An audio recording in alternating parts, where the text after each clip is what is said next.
Welcome back to Big Mouth and welcome to Tuesday's edition of the dceu Daily. Look at this. This is awesome. So this is Ray Fisher's sideboard posted by Zack, but at the bottom it says, and I'm going to act this out, there is a war coming. Did I do it good? So that's pretty awesome, but there's some other pictures. Now I'm not sure what's artwork and what's official, so I think this one of Deathstroke is official. It's official, isn't it? Doesn't it look fucking fantastic? This is awesome. Wait a minute. I'm just gonna sing the I Was Right song. Remember what I said to you not to worry about marketing because Zack was in charge of it. And from the moment the release date for Zack Snyder's Justice League Snyder Cut was announced, we would have nothing but non-stop marketing. Guess who was right? But you said, nah, you're sticking up for WB. No, WB have nothing to do with the marketing of Zack's Justice League. It's all down to Zack, and he's doing a great job thus far. Now, this next one I'm going to show you may be a fan one, but again, this is brilliant. He is yet to rise. Now, someone in the comments down below, because I'm live right now with this premiere, so maybe you can let me know if which ones are official and which ones a fan art. And I don't care if they're official or not. They're absolutely fantastic. And I'm so excited. So continuing on from our little chat on yesterday's video where I was asking Zack Snyder's Justice League hashtag or Snyder Cut. We had a very successful event yesterday. And guess why? Because we both used Snyder Cut and Zack Snyder's Justice League, both those hashtags, on the event. And unlike what some troublemakers were saying, having both tags hurt nothing. Having two tags never hurts anything. Now, I wasn't sure about this yesterday when I did yesterday's video, but I'm absolutely sure about that. So, right, I'm going to take a bow to you all for doing this. Well, the fuck done. Well done. For compromising, for not compromising in a bad way, but putting the movie first. And, getting the message out there before you're maybe you're more Snyder Cut than Zack Snyder's Justice League. Maybe you're like me, more Zack Snyder's Justice League than Snyder Cut because I love the Snyder Cut tag. Of course I do. It's what we were using to fight for it to get this film, and it helped us get it at the end of the day. But Zack Snyder's Justice League does everything. But I'm happy to use both tags, and I have, and I was using both tags for yesterday's event, or we're on Monday, but this is Tuesday's edition of the dceu Daily. As you know, my internet's shit and I have to do my videos a day before, but you normally get these videos slightly early, but it doesn't matter. It's more chance to look at my beautiful form. Who likes my new profile picture on YouTube? I look pretty hot, right? Any girls out there, you know where to find me. A good time guaranteed. Right, we've got a lot to talk about today, and that's exactly what we're going to do. So let's talk about the beautiful, stunning actress Roxy Stryer. Now, she's a verified, and this is what she's got on her bio. TV junkie, Boston blood, Jewish actress, host, writer, whiskey drinker. Yes, and we got in common there. A cannabis supporter, big heart, thick skin, can't lose. Right, this is what she had to say about the Snyder Cut. Dear Zack Snyder, yes, she tagged Zack. Years ago, I said on air no Snyder Cut existed. Since then, I was proved wrong. I am now excited to see it. I'm a big believer that people are allowed to change their minds. Do you believe that too? Or should we not be allowed to grow? Good luck and can't wait. So Roxy Stryer has made a really important point here. But not just that, and I would implore people not to go at her. But the thing is, first of all, let's cover the fact that she was stating there was no Snyder Cut. First of all, Roxy, you had no evidence that there wasn't, just like we had more evidence that there was a Snyder Cut than you were saying wasn't, because the actual director was telling us it existed, right? You understand it was his movie. Why would he lie? Roxy, think about it. By saying there wasn't a Snyder Cut, you were calling the man a liar. Now, it depends when you were stating this, because in the early days, Zack was keeping quiet. I don't know if this was because NDAs were still up. I don't know.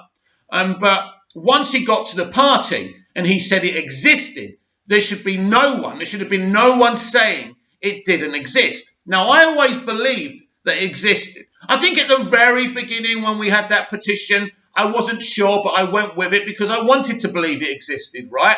But once the evidence was there, Roxy, no one should be doubting a director and calling them a liar. First of all, Roxy, why would he have risked his reputation online? You listened to the old regime of Warner Brothers Pictures and you took it as read. Maybe that makes you naive. But you know what I respect about what you've done here, Roxy, is that you're being honest. And you're saying, I got it wrong and I can't wait to see the movie. And she says, aren't we allowed to grow? Well, this is a very interesting point, Roxy, because of course we are allowed to grow. We all overreact on social media. We all say things sometimes we shouldn't. I can be absolutely toxic on Twitter, and I'm trying to learn to scroll past things I don't like and not react. It is not easy for me because I wear my heart on my effing sleeve and it's difficult. But I always try and think about how I'm making other people feel. And sometimes I go too far and I have to take this opportunity to apologize to anyone I've offended and upset. What I want you to think of me as is a good person who acts before he thinks sometimes. Someone that's not a bad person, just a little bit passionate and lets his passion get the better of him over on Twitter sometimes.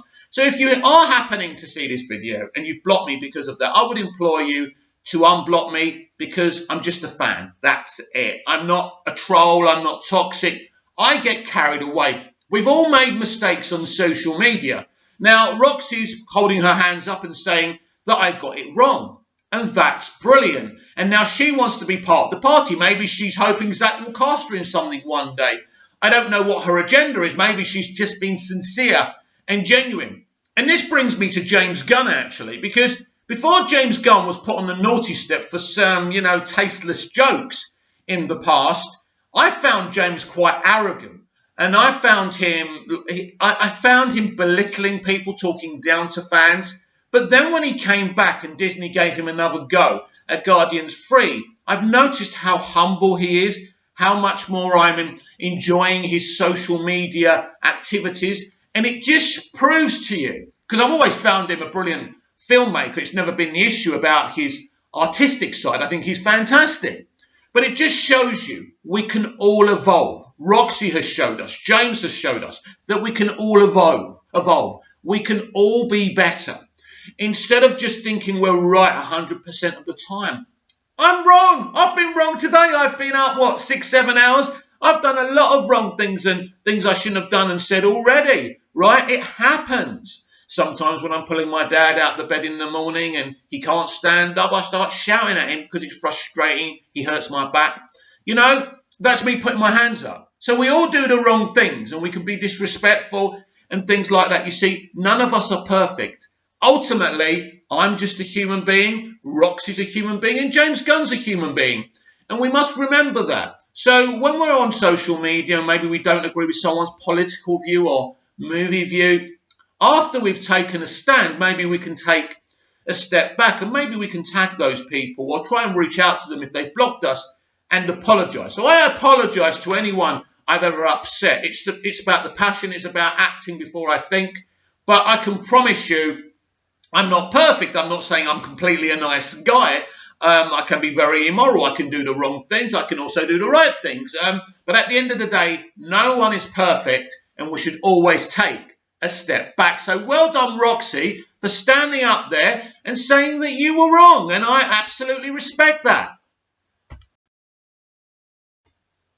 Yes, we've got a lot to talk about and some articles to read out. So let's go. Wonder Woman 1984 director can't wait to see Justice League Snyder Cut. To be fair to Patty, whatever you think of Wonder Woman 84 and how she kind of wanted to get away from Zack's vision of Wonder Woman so quickly, it doesn't really matter about that. She's always been really, really supportive of Zack Snyder's Justice League, even saying that all the DC directors now see it as canon.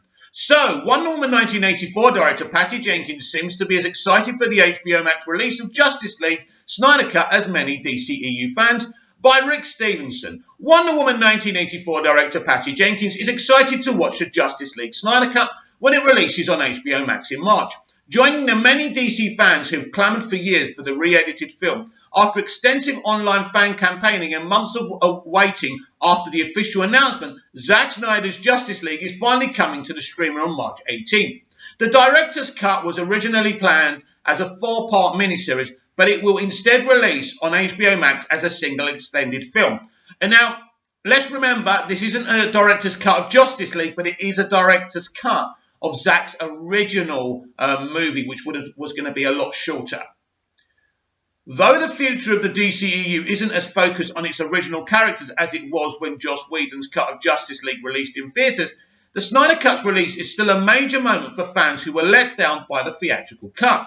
Wonder Woman has become a standard bearer for DC films in many ways, as Ben Affleck's Batman and Henry Cavill's Superman have both faded from the franchise. Faded, but not gone. Affleck will return as Batman in The Flash, but the form of vision of Avengers-style DCEU has changed significantly over the years. I don't think it's changed. I think we've had a mixture of tones, but I don't think it's changed. And I think, Zack's vision is still there to be continued, as far as I'm concerned.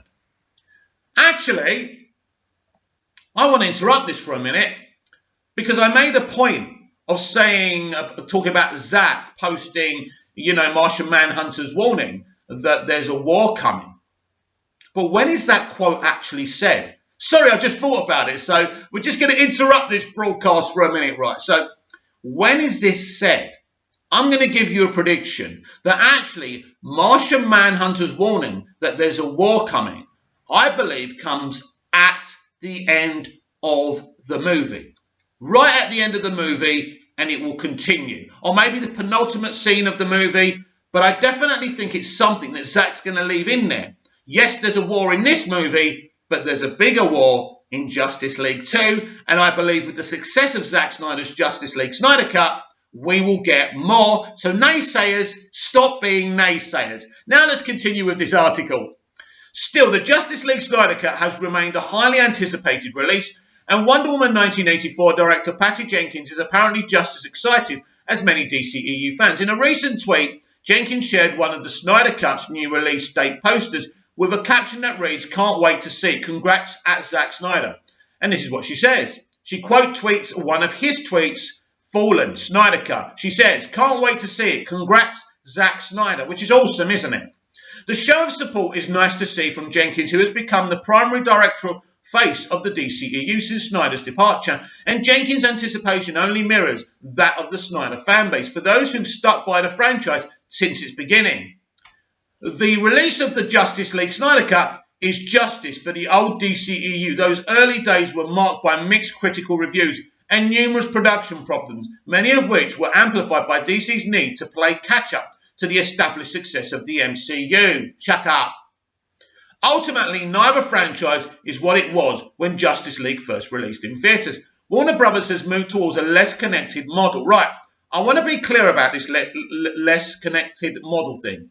They have tried that since Justice League 2017 and that failure, but the multiverse strategy is going to take us to a more connected franchise. Mark my words. With their DC films, with independent films like Joker, The Batman, The Suicide Squad and Shazam, assenting core DCEU entries like Wonder Woman 1984, Aquaman 2 and The Flash, Marvel has also altered its focus a bit from the big crossover movies. No. We may not be getting an Avengers movie for a while, but as we've seen from WandaVision, they're fantastic at connecting all the dots together with all the characters and all the other films. So that hasn't changed either. Instead, prioritising original Disney Plus series like WandaVision, Loki and The Falcon that are all connected to the MCU. And Winter Soldier. There's still a nostalgic allure for the old days though, and Patty Jenkins' excitement for the Justice League Snyder Cut represents that. Yes, I'm very, very happy. Patty understands who brought her to this project, and it was Zack. Gal appreciates Zack saved her career. Her career was going nowhere fast before he cast her as Diana, aka, the Amazonian goddess Wonder Woman. So, look, I'm really happy. I like Patsy. I really do. I don't have an issue with her. I do feel she made a mistake booting out Zack's VFX team and trying to get as far away from his vision of Wonder Woman as possible. I believe that was a mistake, but she went with what she wanted to do, and of course that's also important.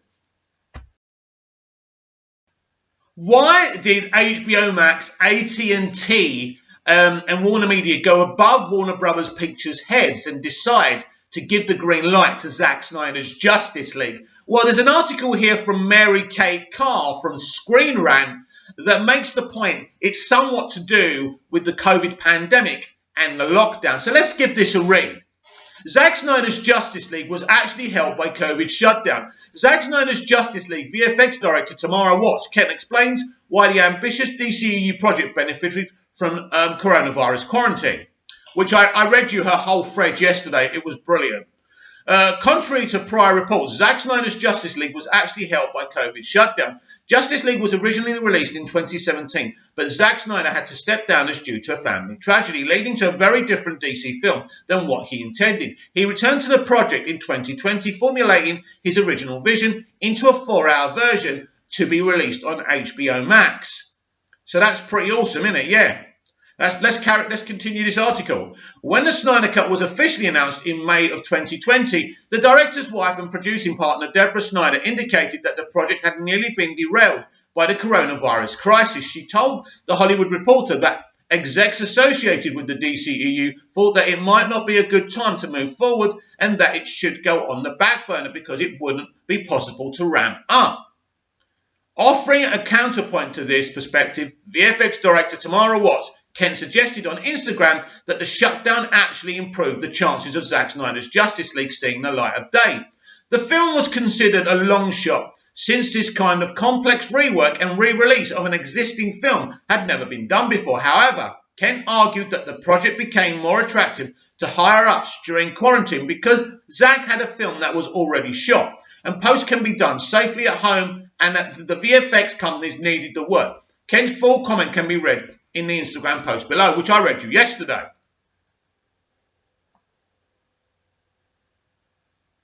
On the last point, Snyder and Kent were agreed. Deborah's also mentioned our visual effects houses that rely on so much are running out of work. As part of the release, she and her husband fought for the project. In fact, Kent described Deborah, Zack, and their producing partners, Wes Kohler, as the best people to work with that project was the most fun and rewarding that she had ever worked on. Even though these two quotes about Zack Snyder's Justice League seem contradictory, both angles actually make sense. The studio was likely to have reservations about marketing the project in quarantine. Thus, Deborah's comment about not being able to ramp up the project. However, Kent was probably correct in thinking that an almost fully shot film was too valuable to pass up. Warner Brothers wouldn't have to take on the risk of filming during the pandemic, or rather would only take on minimal risk with a few minor reshoots, but would still be able to deliver a high-profile, big-budget release. And not only is it a major entry to the DCEU, but it's also one that's long been clamoured after by fans who started the viral Release the Snyder Cut campaign in the first place. With that in mind, and the added benefits of keeping highly valuable VFX teams employed during a critical moment of the industry, it's easy to see why the Snyder Cut pulled through. Despite being a highly unusual project, the undertaking seems like an easy win for the studio, the director and fans alike. Hopefully Zack Snyder's Justice League will deliver on those high expectations. I'm not sure if this is actually the same article I read you out yesterday. It's actually reposted, so I don't know. Anyway, we've read it again. We can't go back in time. Anyway, look, I think this is a mishmash.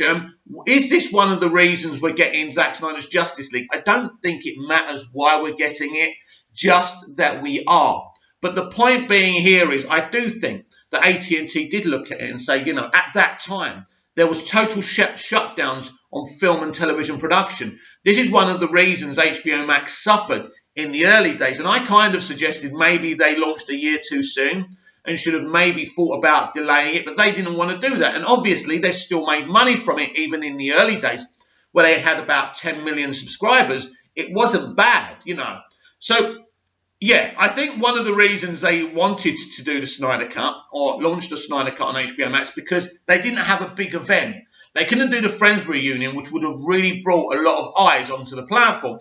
And so I think they said, we need something. The fans are clamoring for this. Let's make this our big event. And by announcing it just before the platform launched, they brought a lot of subscribers to the platform. So it was a good move and it worked. But as I say, it doesn't really matter why this happened. Just that in mere weeks, we will finally see Zack Snyder's Justice League, Snyder Cut of Justice League, and there's nothing I can think about apart from that. And it just makes me excited. And thinking about and talking about being excited, I really want to say this because there's always a few people who have to bring the negative conversations when we're doing one of these Justice League events or one of these Zack Snyder events, and it's always about Toby Emmerich and Warner Brothers Pictures. I'm not blind. I've noticed that they haven't posted anything on social media. It really doesn't matter. The embarrassment and shame is on them, nobody else. But ultimately, it is a separate entity. AT&T and Warner Media and Keelar and Sarnoff have Zack's back. They have our back. It really doesn't matter what they do or say. Now, what's going to be interesting is Flashpoint because they're running that film. Now, it's going to be interesting what they are going to do. Are they going to delete Zack Snyder's verse of the DC Extended Universe out when they do Flashpoint? Will Warner Media allow this? Are they now an independent entity who can do what they want? These are questions we won't know until we hear more and actually watch the Flashpoint movie. And so that's going to be interesting. I predict it's going to be a situation which confirms the Snyderverse is now part of the Elseworld, which I think is brilliant and freeing for Zack, and it means Zack can continue to make these DC movies. But I want to know what you think. Comment down below, like, share and subscribe, and I'll be back tomorrow with even more DCEU Daily. See you again soon.